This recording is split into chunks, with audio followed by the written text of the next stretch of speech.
ಅಮ್ಮ ಎರಡರಲ್ಲಿ ಒಂದು ಪಿಕ್ ಮಾಡು. ಚಿಕನ್ ಬಿರಿಯಾನಿ. Okay okay.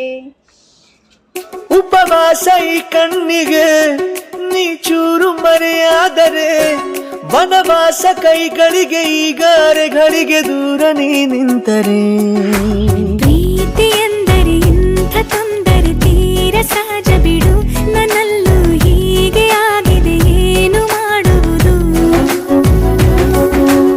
ಎಲ್ಲಿ ಹೋದರು ಎಲ್ಲಿ ಬಂದರು ನಿನ್ನದೇ ಅಮಲು, ವಿರಾಮ ನೀಡುತ್ತಿಲ್ಲ ಯಾರಿಗೆ ಹೇಳುವುದು. ಉಪವಾಸ ಈ ಕಣ್ಣಿಗೆ ನೀ ಚೂರು ಮರೆಯಾದರೆ, ವನವಾಸ ಕೈಗಳ